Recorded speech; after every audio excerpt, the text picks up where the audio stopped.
प्यारे बच्चों, मैं रंजना राय अयोध्या दास राजकीय कन्या इंटर कॉलेज गोरखपुर कक्षा 6 की हिंदी की कक्षा में आप सभी का स्वागत है। बच्चों, आज हम लोग अध्ययन और अध्यापन के क्रम में अध्याय 9 को पढ़ेंगे। बच्चों, अध्याय 9 जो है वो क्या है?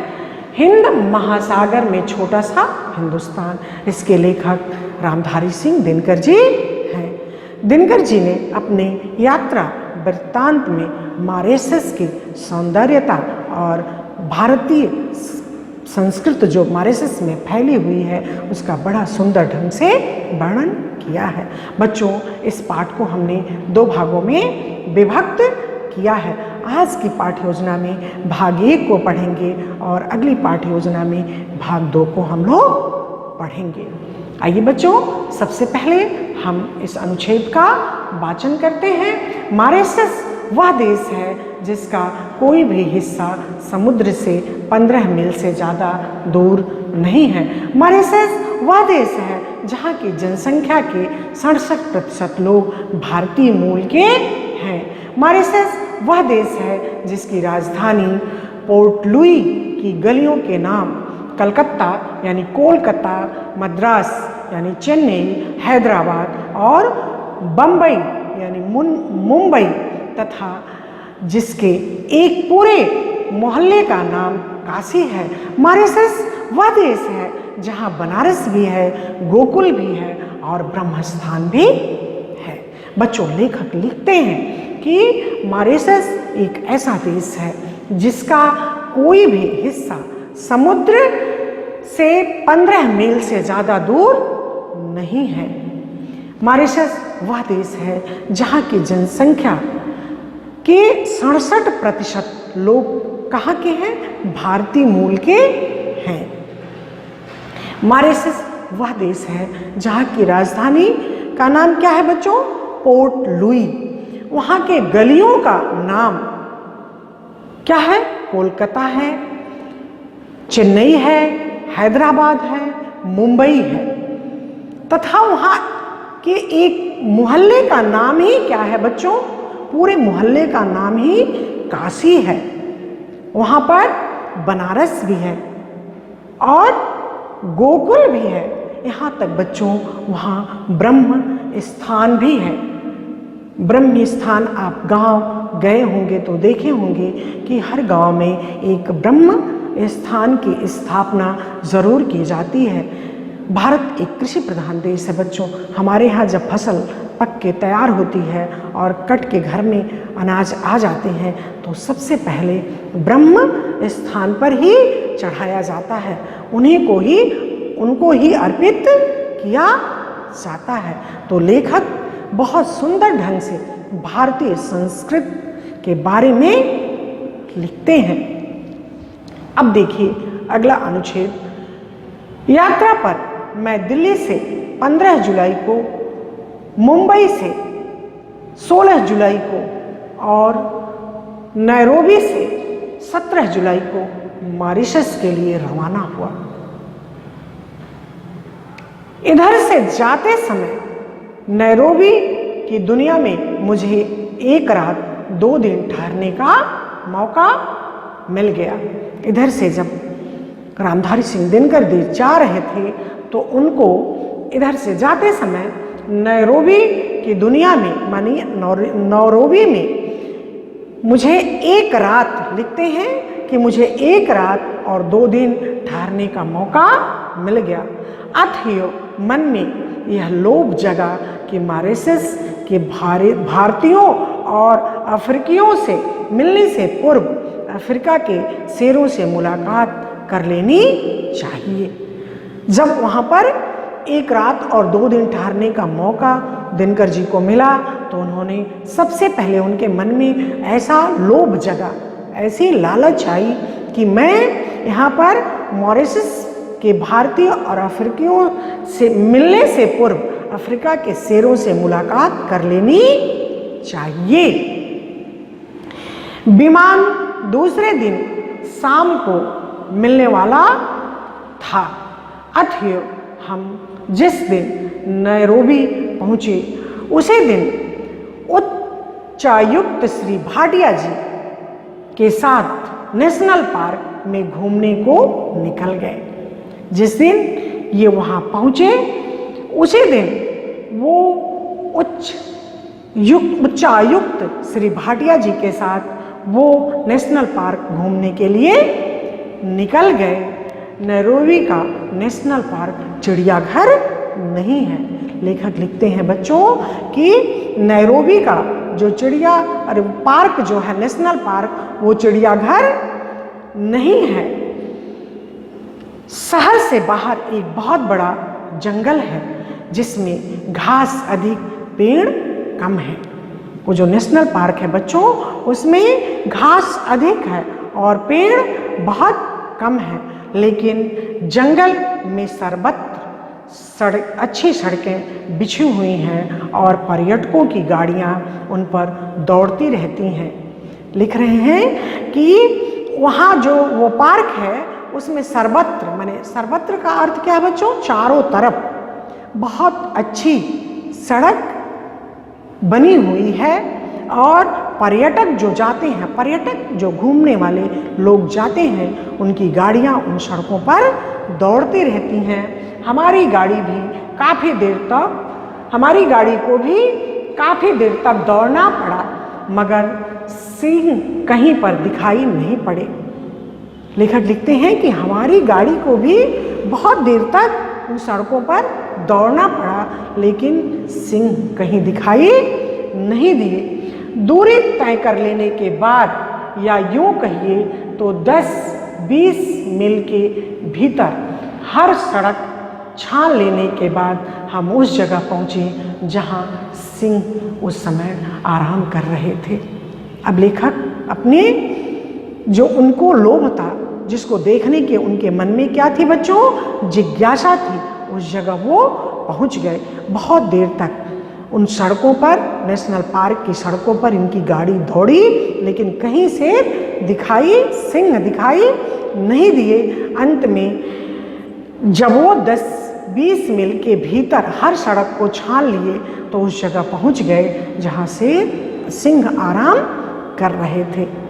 वहाँ पर जितने पर्यटक जाते हैं वो अपनी मोटर गाड़ियों में होते हैं और शेर खुले में उन घासों पर बैठ करके आराम करते हैं और लोग अपनी गाड़ियों के भीतर से ही लोग उन शेरों को देखते हैं। वो जल्दी किसी गाड़ी पर आक्रमण नहीं करते हैं। और लेखक आगे और भी लिखते हैं बच्चों कि वहाँ पर हिरन का झुंड एक साथ आता है। एक लेखक आगे लिखते हैं कि एक बहुत बड़ी बात है बच्चों कि जब हिरन का झुंड आता है तो कोई शेर उन पर आक्रमण नहीं करता। जब वो एक साथ झुंड के साथ होते हैं तो शेर उन पर आक्रमण नहीं करते हैं। और जब इक्का दुक्का कोई हिरन छूट जाता है तो वो उन पर आक्रमण कर देते। आइए बच्चों अगले अनुच्छेद को हम देखते हैं। चूंकि मॉरिशस में भारतीयों में से अधिकांश बिहार और उत्तर प्रदेश के लोग हैं, इसलिए हिंदी का मॉरिशस में व्यापक प्रचार है। मॉरिशस की हिंदी प्रचारणी सभा जीवित जागृत संस्था है। बच्चों मॉरिशस में अधिकांश लोग कहाँ के हैं? उत्तर प्रदेश और बिहार के हैं। तो स्वाभाविक है कि जहाँ के लोग रहेंगे तो वहाँ उस भाषा का प्रचार प्रसार ज़्यादा होगा। और मॉरिशस में जो हिंदी प्रचारणी सभा है वो जीवित जागृत एक संस्था है। मॉरिशस की राज्य भाषा अंग्रेजी है, किंतु बोलचाल की भाषा वहाँ की क्या है? क्रियोल है। क्रियोल के बाद मॉरिशस की दूसरी जनभाषा भोजपुरी ही मानना पड़ेगा। वहाँ की जो क्या राज्य भाषा क्या है बच्चों? अंग्रेजी है, लेकिन वहाँ की बोलचाल की भाषा जो है वो क्या है? क्रियोल। और उसके बाद अगर कोई जनभाषा है तो वो कौन सी है? भोजपुरी को ही मानना पड़ेगा। लेखक ने ऐसा लिखा कि भोजपुरी को दूसरी बोलचाल की भाषा मानना पड़ेगा। मॉरिशस में ईख की खेती और उनके व्यवसाय को जो सफलता मिली है वह भारतीय वंश के लोगों के कारण मिली है। मॉरिशस में ईख की खेती और उसका जो व्यवसाय, ईख की खेती से जो चीनी बना, जो चीनी मिल, जो भी वहाँ की सफलता है उद्योग का, वो उसके मूल में कौन है? भारतीय है। भारतीय लोगों के कारण ही व्यवसाय में सफलता मिली है। सारा मॉरिशस कृषि प्रधान द्वीप है। बच्चों, पूरा मॉरिशस जो है वो कृषि प्रधान द्वीप है, क्योंकि चीनी यहाँ का प्रमुख अथवा एकमात्र उद्योग है। वहाँ का उद्योग क्या है बच्चों? चीनी। और चीनी किससे बनता है? वो ईख से बनता है। तो ईख की खेती होती है, इस नाते वहाँ का प्रमुख अथवा एकमात्र उद्योग क्या है? चीनी। आइए आगे देखते हैं बच्चों। भारत में बैठे बैठे हम यह समझ नहीं पाते कि भारतीय संस्कृति कितनी प्राणवती और चिरायु है। बच्चों, लेखक लिखते हैं कि हम भारत में बैठे बैठे यह समझ नहीं पाते, ये जान नहीं पाते कि भारत की जो संस्कृति है वो कितनी प्राण युक्त है, उसमें कितनी क्या है? सामर्थ्य है, कितनी शक्तिमान है और कितनी चिरायु, यानी लंबे समय तक, लंबे समय से लंबे समय तक चलने वाली हमारी संस्कृति है। मॉरिशस जाकर हम अपनी संस्कृति की प्राणवता का ज्ञान आसानी से प्राप्त कर लेते हैं। जब हम दूसरी जगह जाते हैं, लेखक लिखते हैं कि जब हम मॉरिशस गए तो वहाँ पर अपनी संस्कृति की सामर्थ्यता, अपने संस्कृति के शक्ति को हम जाने कि हमारी संस्कृति कितनी बलवती है, कितनी समृद्ध है। मालिकों की इच्छा तो यह थी कि भारतीय लोग भी क्रिस्तान हो जाएं। क्रिस्तान बच्चों किसे कहते हैं? जो ईसाई धर्म को मान ले। तो वहाँ के जो मालिक थे वो तो ये चाहे कि भारतीय लोग क्या हो जाए? ईसाई धर्म को मान करके ईसाई बन जाए। किंतु भारतीयों ने अत्याचार तो सहा, लेकिन प्रलोभन को ठुकरा दिया। भारतीयों ने अत्याचार सहा, जो भी उन पर अत्याचार हुआ उसको वो सह लिए, लेकिन प्रलोभन को, वो लोभ जो दे रहे थे कि आप ईसाई धर्म अपनाइए तो आपको ये दे देंगे, जो देने का लोभ दे रहे थे, लेकिन भारतीय क्या है? धर्मनिष्ठ हैं, अपने मातृभाषा के लिए, अपनी मातृभूमि के लिए कटिबद्ध हैं। तो उन्होंने उनके लोभ को ठुकरा दिया, उसको नहीं माना।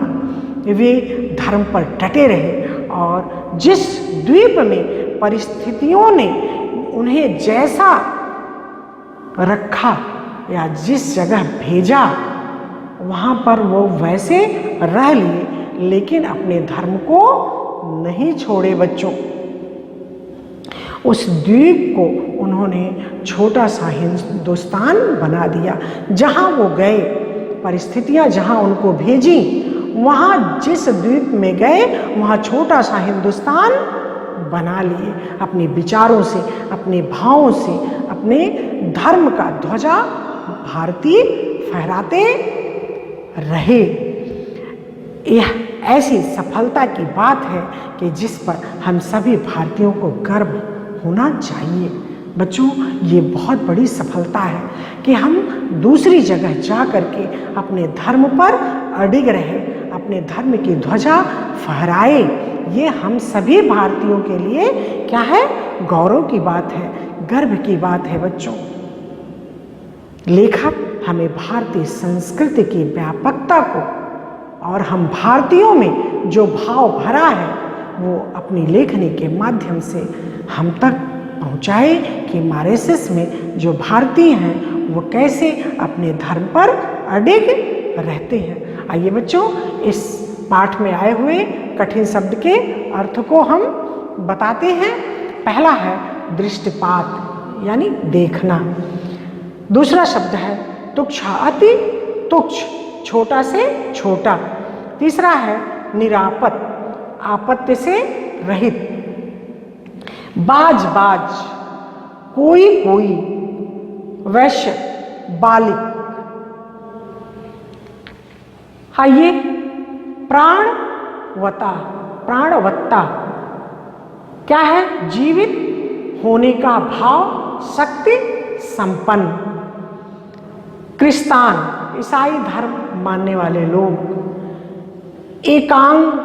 एकांतिक, एकनिष्ठ, पूर्ण धाम, पवित्र स्थान।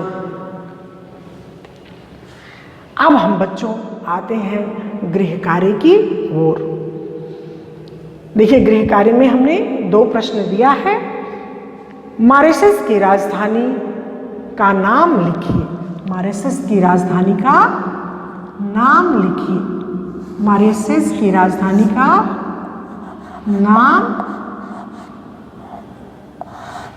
लिखिए।